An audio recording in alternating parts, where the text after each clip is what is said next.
ہم اللہ کے بندے ہیں اور اللہ ہمارا خالق ہے، مالک ہے، پروردگار ہے، معبود ہے۔ ہماری یہ ڈیوٹی ہے، ذمہ داری ہے کہ ہم اپنے پروردگار، اپنے خالق، اپنے مالک، اپنے معبود کی عبادت کریں، بندگی کریں۔ یہ ہمارے ذمہ لازم ہے۔ ہم اللہ کی بندگی کیسے کریں گے؟ اللہ رب العزت نے خود ہی ہمیں بتایا کہ تم اپنے پروردگار کی، مالک کی، معبود کی عبادت اور بندگی اس طرح کرو۔ اللہ تعالیٰ نے فرشتوں کو بھیج کر کے پیغمبروں کے ذریعے سے ہم تک پیغام پہنچایا اور بتلایا اور ہمیں سکھلایا۔ تو گویا کہ عوامل تین ہو گئے، ایک اللہ تعالیٰ جنہوں نے دین کو بھیجا، دوسرے انبیاء علیہ الصلاۃ والسلام جن کے ذریعے سے اللہ نے دین بھیجا، تیسرے انسان کہ جن کے پاس اللہ نے دین بھیجا۔ تو یہ تین عوامل ہیں۔ اب آپ غور کریں، یہ تین چھوٹی جو صورتیں ہیں، پہلا عامل یعنی اللہ تعالی دین بھیجنے والا، اللہ نے اپنا تعارف سورہ قل هو اللہ احد سورہ اخلاص کے اندر کرایا ہے، پریچے دیا ہے۔ اور دوسرے جن کے ذریعے سے دین کو بھیجا گیا یعنی حضرات انبیاء علیہ الصلاۃ والسلام، اور بالخصوص ہمارے نبی حضرت محمد مصطفیٰ صلی اللہ علیہ وسلم۔ اللہ تعالیٰ نے سورۃ الکوثر میں انا اعطیناک الکوثر، اس میں اللہ تعالیٰ نے حضور اکرم صلی اللہ علیہ وسلم کا تعارف کرایا ہے۔ تیسرے پیغام بھیجا، کس کے پاس؟ انسانوں کے پاس، ہم آپ کے پاس، کہ اگر اپنی آخرت بہتر بنانی ہے، دنیا بہتر بنانی ہے تو اللہ تعالیٰ نے ایک فارمولہ دیا ہے، یہ فارمولہ اپنا لو، 100% کامیاب ہو جاؤ گے۔ وہ فارمولہ کیا ہے؟ اللہ رب العزت نے سورۃ العصر کے اندر بیان فرمایا، قسم کھا کر کے، والعصر، قسم ہے زمانے کی، ان الانسان لفی خسر، سارے کے سارے انسان گھاٹے میں ہیں، ٹوٹے میں ہیں، خسارے میں ہیں، الا الذین آمنوا وعملوا الصالحات وتواصوا بالحق وتواصوا بالصبر۔ یہ چار اللہ رب العزت نے چار باتیں ہمیں بتلائی ہیں، یہ نسخہ دیا ہے، فارمولہ دیا ہے، کامیاب ہونا چاہتے ہو یہ چار کام اپنا لو۔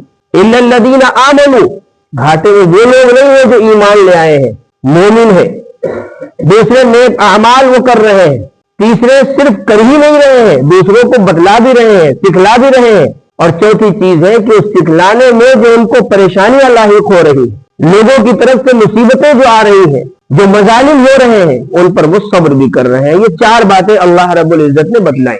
تو میں یہ کہہ رہا تھا کہ اللہ نے تین باتیں، تین صورتیں چھوٹی چھوٹی نازل فرمائی، ایک قل هو اللہ احد، دوسرے انا اعطیناک الکوثر، اور تیسرے سورۃ العصر۔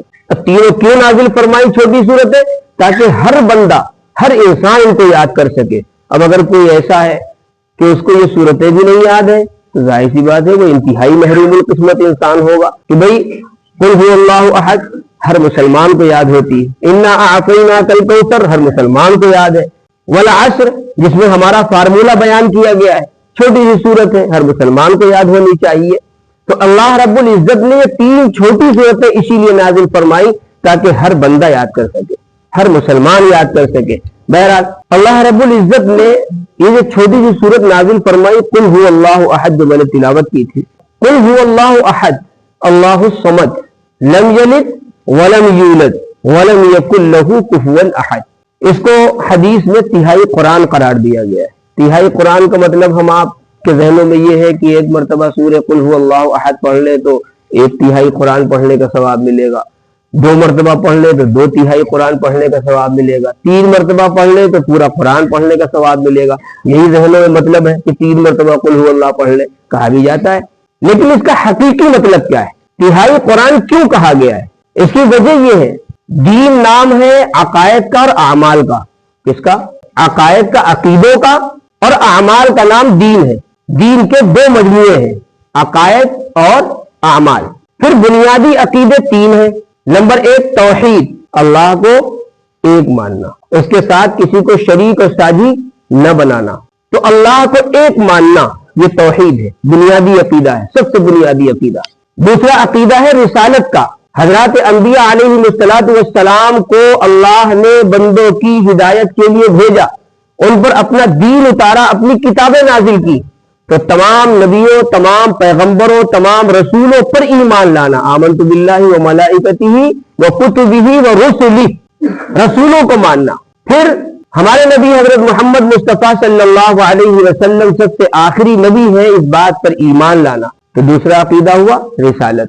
تیسرا عقیدہ ہے معاد۔ معاد کا مطلب ہوتا ہے ریورس آنا، واپس آنا، پلٹ کر کے آنا۔ ہم آپ کہاں سے آئے؟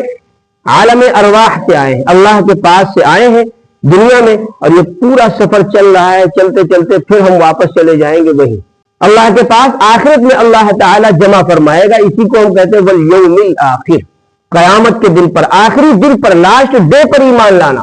تو یہ معاد ہے جس کو ہم آخرت بھی کہتے ہیں۔